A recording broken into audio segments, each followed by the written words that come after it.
আপনারা কি জানেন হিন্দু তন্ত্রে এমন এক দেবী আছেন যিনি শুধু উচ্ছিষ্ট অর্থাৎ এঁটো খাবার গ্রহণ করেন? যেখানে দেবতাদের নিবেদন করা হয় সর্বশ্রেষ্ঠ এবং পবিত্র অন্ন, সেখানে তিনি তৃপ্ত হন ফেলে দেওয়া অন্নে। তিনি হলেন ১০ মহাবিদ্যার নবম রূপ দেবী মাতঙ্গী। আমরা সাধারণত দেবী পার্বতীকে দেখি পরম শুদ্ধা মহারানী কৈলাসের অধিষ্ঠাত্রী রূপে, কিন্তু তন্ত্রশাস্ত্র পার্বতীর এক ভিন্ন অপ্রচলিত রূপ তুলে ধরে, যেখানে তিনি সমাজের সমস্ত শুদ্ধ অশুদ্ধ ধারণাকে প্রশ্ন করেন। এক পৌরাণিক কাহিনীতে বলা হয় একবার শিব ও পার্বতী হিমালয়ের রাজপ্রাসাদে ভোগ গ্রহণ করছিলেন। খাওয়া শেষে থালায় পড়ে রইল উচ্ছিষ্ট।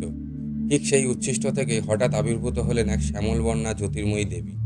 তিনি বললেন, যা কিছু ত্যায্য তার মধ্যেও শক্তি আছে। ব্রহ্মাণ্ড কোনো কিছুকেই অপবিত্র বলে মানে না। সেই শক্তিই মাতঙ্গী। মাতঙ্গীকে বলা হয় চণ্ডালিনী। এই শব্দের পেছনে আছে গভীর তন্ত্র দর্শন। এক কাহিনীতে বলা হয় শিব চণ্ডাল রূপে পার্বতীর পরীক্ষা নেন। পার্বতীও চণ্ডালিনীর রূপ ধারণ করে তার সাথে মিলিত হন। এই মিলন থেকেই জন্ম নেয় মাতঙ্গীর তত্ত্ব। এখানে বার্তা স্পষ্ট: ঈশ্বর কোনো জাতি, কোনো ধর্ম, কোনো সামাজিক নিয়মে আবদ্ধ নন। যেখানে সমাজ বলে অস্পৃশ্য, মাতঙ্গী সেখানেই অধিষ্ঠাত্রী। মাতঙ্গীর গায়ের রং পান্না সবুজ, হাতে বীণা, যা বাণী ও সৃজনশীলতার প্রতীক।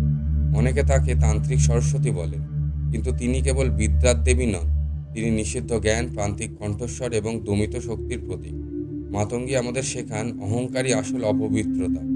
অন্ন নয়, স্পর্শ নয়, সামাজিক অবস্থান নয়। যা তুমি নোংরা ভাবো সম্ভবত সেখানেই লুকিয়ে আছে পরম শক্তি।